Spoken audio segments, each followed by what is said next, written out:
The day I found out my mother was having an affair with my piano teacher, my father was eerily calm. All he said was that he wanted to hear me play one last piece. But as the final note faded into silence, he leaped from the roof of our 3-story home. I watched him fall. I saw his body shatter against the flagstones, his blood staining the white roses in the garden a sickening crimson. From that moment on, the piano became my deepest, darkest nightmare. That's why, on my wedding day, I told my wife, Aurora, if you ever want to divorce me, just play a song on the piano. Back then, she was just an unknown cover artist. She wrapped her arms around me, her embrace tight and fierce. Don't worry, she whispered, there will never be a piano in our house. 5 years later, Aurora was a sensation, a chart-topping singer-songwriter. When a top-tier luxury brand offered her a massive endorsement deal that required her to play piano in their commercial, she refused without a moment's hesitation. Watching the press conference, seeing the unwavering resolve in her eyes, I thought to myself, this is what true love looks like. A year after that, I came home early, clutching the sheet music for a new song I'd just finished for her, but as I walked up the driveway, I heard it, a melody flowing from the open windows of our mansion. Sound of a piano. I found Aurora seated at a grand piano I had never seen before. A young man in a crisp white suit stood behind her, his arms wrapped around her as their fingers danced and intertwined across the black and white keys. When she saw me, Aurora's expression didn't change, she just gestured casually. Ethan, this is Leo, he's your half-brother, he came to connect with family. Stared at her and a slow, cold smile spread across my face. My father only had one son. In that instant I knew.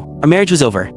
I sat before my father's grave for 3 hours, the silence broken only by the wind whispering through the cypress trees. The sky was a heavy, oppressive gray, a cruel echo of the day he left me. In my head, a Phantom concerto played on a loop. Piano, it used to be my world. 10 years ago today, my mother ran off with my piano teacher, and my father, my quiet, gentle father, ended his life to the soundtrack of my playing. After that, the piano became a ghost that haunted my every waking moment, a nightmare I could never escape. I've always believed I was the one who killed him. If I had never learned to play, if I hadn't touched the keys that day, maybe he would still be here. And now, 10 years later, my own wife had invited the son of that monster into my home, sat him down at a piano, and let him tear open my oldest, deepest wound. Most bitter irony, the piece they were playing was a melody I recognized, a variation of the breakout hit I wrote for Aurora, the song that launched her into stardom. The ladder I had painstakingly built for her, plank by painful plank, had just become the blade she plunged into my back. Finally, I stood up to leave, my joints stiff and cold. As I walked away from my father's final resting place, my phone rang. It was Aurora. It's late, why aren't you home? She asked, her tone flat. I said nothing. The old me, the Ethan of yesterday, would have been bursting with excitement. I would have told her the new song was my best work yet, that it would solidify her legacy, take her to heights she'd only dreamed of. But now the words felt like ash in my mouth. Silence stretched between us. When I didn't answer, her voice sharpened, climbing a few degrees.